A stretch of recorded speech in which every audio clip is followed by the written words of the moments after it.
اعوذ باللہ من الشیطان الرجیم بسم اللہ الرحمن الرحیم زین للناس حب الشہوات من النساء، آراستہ کر دی گئی ہے لوگوں کے لیے خواہشات کی محبت عورتوں میں، اور پھر آنورڈ 5 مزید چیزیں اللہ تعالیٰ نے گنوائی ہیں، لیکن ٹاپ آف دا لسٹ جس چیز کو ڈسکس کیا وہ عورت کی آزمائش ہے، یا عربی میں ہم اسے کہتے ہیں فتنہ۔ ایک فتنہ وہ ہے جو پنجابی میں استعمال ہوتا ہے، وہ ڈیفرنٹ ہے۔ یہ ہے ٹیسٹ، آزمائش، جس کے ذریعے اللہ تعالیٰ آزماتا ہے۔ تو آپ دیکھ لیں کہ یہ جو 6 چیزیں اللہ تعالیٰ نے اس آیت مبارکہ سورہ آل عمران کی آیت نمبر 14 میں گنوائی ہیں، اس میں پہلے نمبر پہ عورت کے فتنے کا، اس کی آزمائش کا ذکر کیا ہے۔ پھر اس کے بعد بیٹے، اس کے بعد پھر سونا اور چاندی کے جو جوڑے ہوئے خزانے، یعنی کرنسی آج کی ماڈرن فارم، اس کے بعد نشان لگے ہوئے گھوڑے، آج کی ماڈرن فارم مہنگی مہنگی گاڑیاں، اس کے بعد پھر چوپائے اور کھیتی، آج کل کے آپ پلاٹ سمجھ لیں، چاہے وہ زرعی اراضی ہو یا دوسری ہو، اور مال مویشی تو ہم ویسے ہی ایک ٹرم کے طور پہ استعمال بھی ہوتا ہے۔ آج بھی آپ اگر چلے جائیں جنوبی پنجاب کی طرف تو وہ مویشی کو مال ہی کہہ رہے ہوتے ہیں، وہ بھی ایک ذریعہ ہے۔ تو یہ 6 چیزیں گنوائی ہیں، ان میں ٹاپ آف دا لسٹ اللہ تعالیٰ نے عورت کا ذکر کیا ہے۔ اس میں کوئی شک نہیں ہے کہ عورت کی جو آزمائش ہے یہ اس دنیا کی بڑی آزمائشوں میں سے ایک آزمائش ہے۔ صحیح مسلم میں حدیث ہے کہ اللہ کے محبوب صلی اللہ علیہ وآلہ وسلم نے فرمایا کہ اللہ تعالیٰ نے جنت کو ناگوار چیزوں سے ڈھانپ رکھا ہے، یعنی ہر وہ چیز جو دنیا میں مشکل ہے نا، وہ جنت کی طرف لے جانے والی چیز ہے، جو انسان کی طبیعت کے اوپر ناگوار ہے۔ ظاہر ہے نمازوں کی مشقت، روزوں کی مشقت، حلال اور حرام میں فرق کرنے کی مشقت، آنکھوں کی حفاظت کی مشقت، پیٹ کی حفاظت کی مشقت، ہاتھوں کی حفاظت کی مشقت، زبان کی حفاظت کی مشقت، یہ تمام ناگوار چیزیں ہیں۔ یعنی ہر وہ چیز جو دنیا میں کرنے سے اللہ تعالیٰ نے منع فرمایا ہے، اس کی اٹریکشن چونکہ دل کے اندر ڈال دی ہے، لہٰذا اس چیز سے رکنا یہ ناگوار چیز ہے۔ تو مسلم شریف کی حدیث کے الفاظ ہیں کہ اللہ تعالیٰ نے جنت کو ناگوار چیزوں سے ڈھانپ رکھا ہے اور جہنم کو خوشنما چیزوں سے ڈھانپ رکھا ہے۔ یعنی جہنم کے اوپر جس کو ہم کہتے ہیں نا کہ اڑنگا لگایا ہوا ہے کہ کوئی بھی پاس سے بھی گزرے گا اس کی طرف اٹریکٹ ہو جائے گا۔ دنیا میں ہر وہ چیز جو خوشنما دکھتی ہے، جس کی طرف دل اٹریکٹ ہوتا ہے اور اس کو کرنا بھی آسان ہو جاتا ہے۔ ظاہر برائی کو کرنا دنیا میں آسان ہے ایز کمپیئر ٹو نیکی کرنے کے، تو وہ تمام کی تمام خوشنما چیزیں بظاہر خوشنما ہیں لیکن وہ جہنم کی طرف لے جانے والی۔ اسی کی ایکسپلینیشن اس حدیث میں ہے جو سنن ابی داؤد، جامع ترمذی، سنن نسائی، ابن ماجہ میں موجود ہے کہ جب اللہ تعالیٰ نے جنت کو پیدا فرمایا تو حضرت جبرائیل علیہ السلام سے کہا کہ جائیں اور جنت دیکھ کر آئیں۔ تو جب واپس آئے تو اللہ نے پوچھا کیسا پایا؟ تو انہوں نے کہا یا اللہ کمال جگہ تو نے بنائی ہے، مجھے ہی نہیں لگتا کہ کوئی شخص تن من دھن نہ لگا دے اس جنت میں پہنچنے کے لیے، یہ تو ساری جنت میں پہنچ جائیں گے، جگہ ہی ایسی ہے۔ اللہ تعالیٰ نے پھر جنت کو ناگوار چیزوں سے ڈھانپ دیا اور پھر کہا کہ اب جا کے جنت کو دیکھو۔ جنت کو جب جبرائیل علیہ السلام نے دیکھا تو انہوں نے کہا یا اللہ مجھے نہیں لگتا کہ اب کوئی شخص جنت میں جانے میں کامیاب ہوگا، کیونکہ تو نے اس میں ہرڈلز ہی اتنی ڈال دی ہیں کہ جنت تک پہنچنے کے لیے وہ تمام آبسٹیکلز عبور کرنی پڑیں گی۔ پھر اللہ نے کہا جا کے ذرا جہنم کو وزٹ کرو۔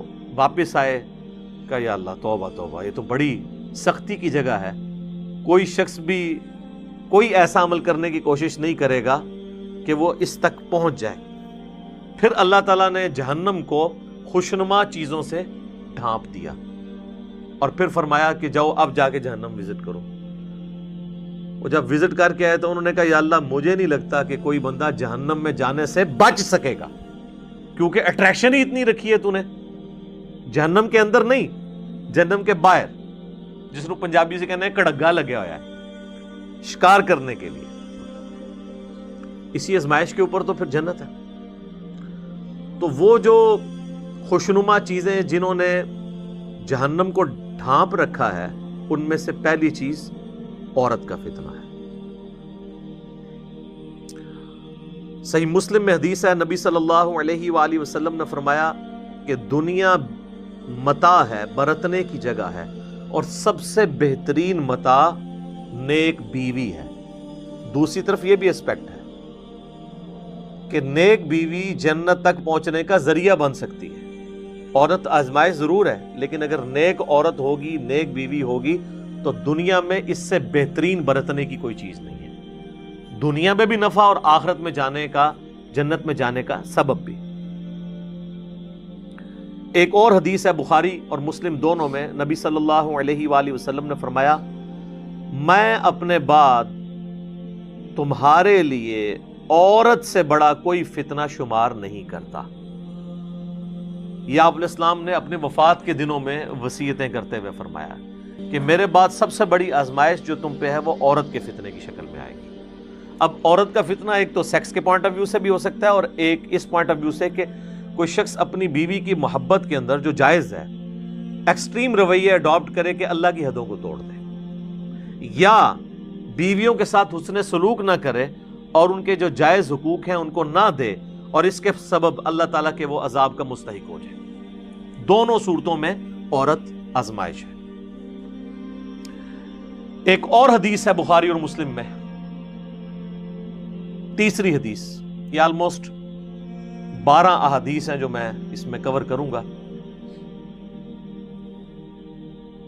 تیسری حدیث بخاری اور مسلم دونوں میں موجود ہے، دو تو میں چونکہ تمہیدن بیان کر چکا ہوں، یہ 10 احادیث ہے کنسیکٹیو، کہ نبی صلی اللہ علیہ وآلہ وسلم نے فرمایا کہ عورتوں کے پاس جانے سے بچو، یعنی ان عورتوں سے مراد غیر محرم عورتیں۔ تو صحابہ نے پوچھا کہ دیور کے بارے میں آپ کا کیا پوائنٹ آف ویو ہے؟ تو آپ نے فرمایا دیور تو موت ہے، یعنی سب سے زیادہ پردے کا اہتمام دیور سے کرنے کی ضرورت ہے۔ ظاہر ہے ایک گھر کے اندر تو فزیکل پردہ مشکل ہے، بہتر تو یہ کہ الگ گھر ہو، تو وہاں پھر نگاہوں کا پردہ ہوگا، نگاہ جھکا کر بات کرنا، جسے غض بصر کہا جاتا ہے عربی میں۔ سورۃ النور کے اندر اس کی تلقین ہے۔ اس کانٹیکسٹ میں میں نے دو ڈیٹیل لیکچر دیے ہیں۔ مسئلہ نمبر 161A، غض بصر سے متعلق 17 صحیح الاسناد حدیث، اور اسی کا پارٹ B تھا 161B مسئلہ عورتوں کے حجاب اور پردے سے متعلق۔ چوتھی حدیث جامعہ ترمذی میں ہے کہ نبی صلی اللہ علیہ وآلہ وسلم نے فرمایا کہ جب کوئی دو مرد و عورت کسی جگہ الگ ہوتے ہیں، اب ظاہر ہے اس سے مراد میاں بیوی نہیں، جو نامحرم رشتہ ہے، تو تیسرا ان میں شیطان ہوتا ہے۔ تو یہ جو لوگ کہتے ہیں نا جی ہماری محبت بڑی پاکیزہ محبت ہے، اور ہر بندے نے پاکیزگی کی لمٹس بھی اپنی رکھی ہوئی ہیں۔ کوئی شخص صرف فون پہ بات کرنے کو پاکیزہ محبت سمجھتا ہے، کوئی ہاتھ لگانے کو پاکیزہ محبت سمجھتا ہے، کوئی ایک سٹیپ اس سے آگے جانے کو پاکیزہ محبت سمجھتا ہے، اور اس سے آگے جانے کو وہ گناہ شمار کرتا ہے۔ حالانکہ اسلام میں نامحرم مرد و عورت کا کوئی اس اعتبار سے رشتہ نہیں ہے، حتیٰ کہ یہ جو منگیتر والا کانسیپٹ ہے نا، یہ بھی غلط ہے۔ منگیتر بھی آپس میں نامحرم ہے جب تک کہ نکاح نہ ہو جائے۔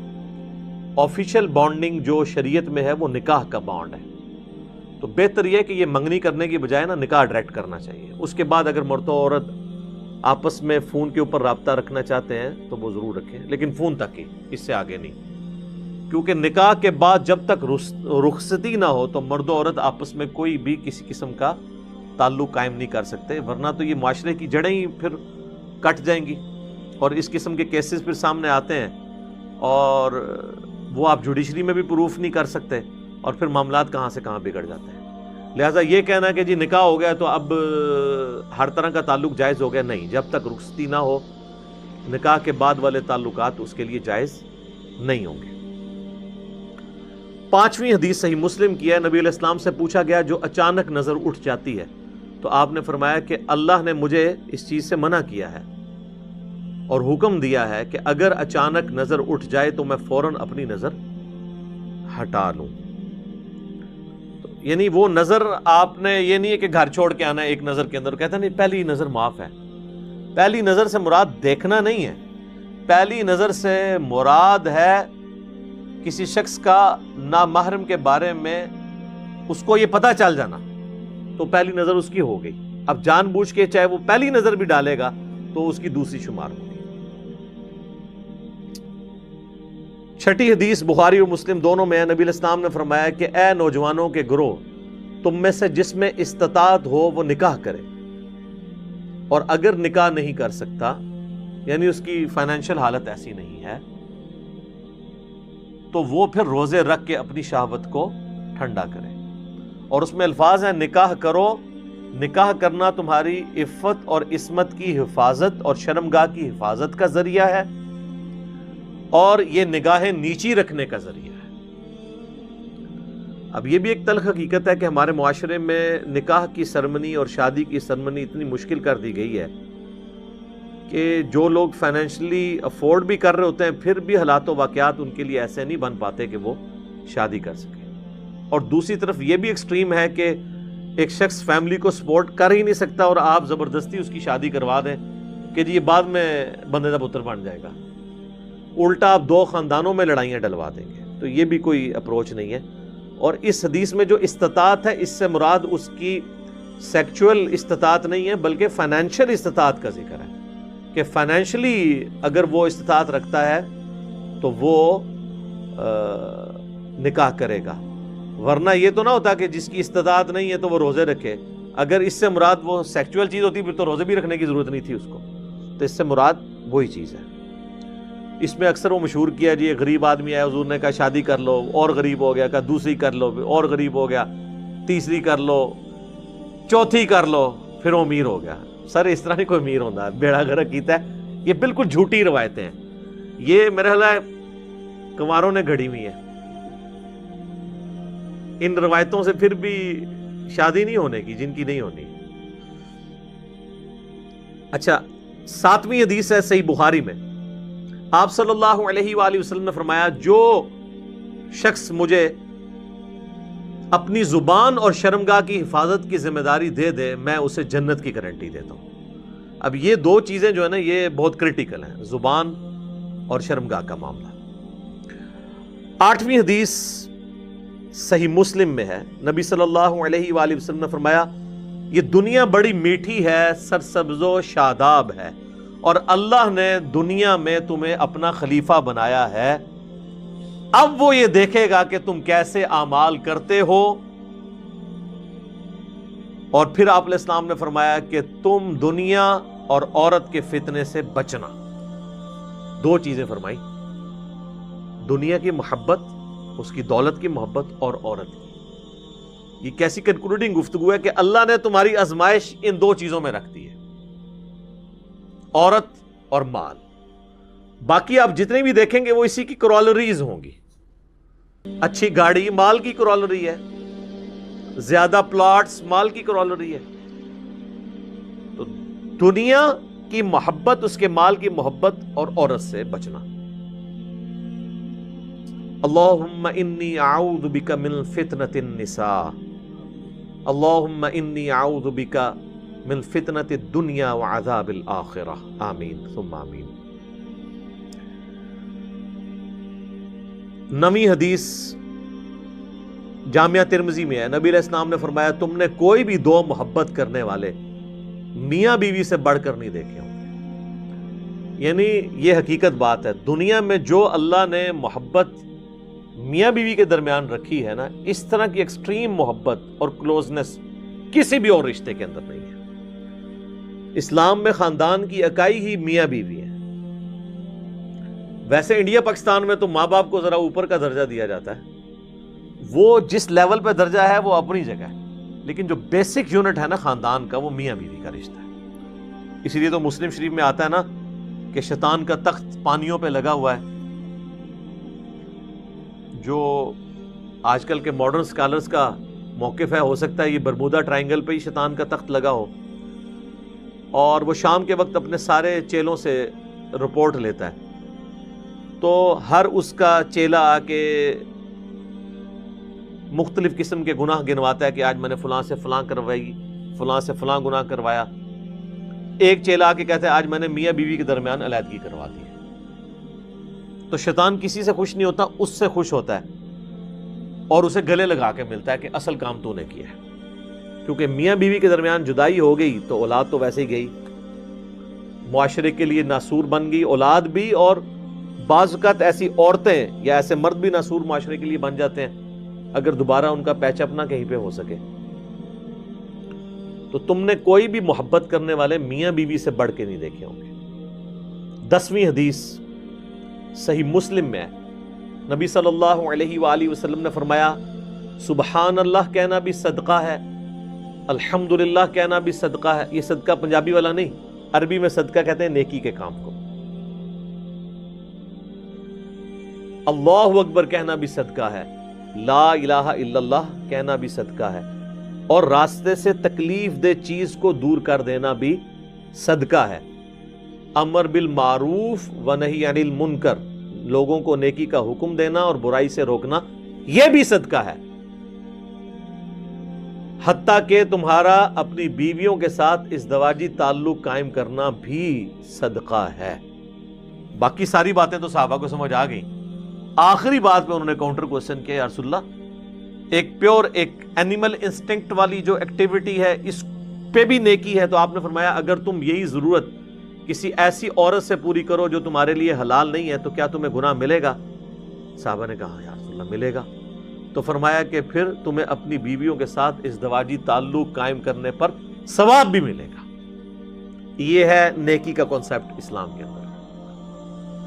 تو یہ میں نے 12 احادیث کور کی ہیں آلموسٹ. اس میں میں نے کراس ریفرنس میں مزید بھی کر دی، 2 تمہیدن اور 10 جو ہے وہ عورتوں کے فتنے کے پوائنٹ آف ویو سے. ابھی بھی کئی باتیں ہیں جو بیان ہو سکتی ہیں، لیکن یہ قرآن کلاس اس کی متحمل نہیں کہ میں اسے ڈیٹیل سے بیان کروں.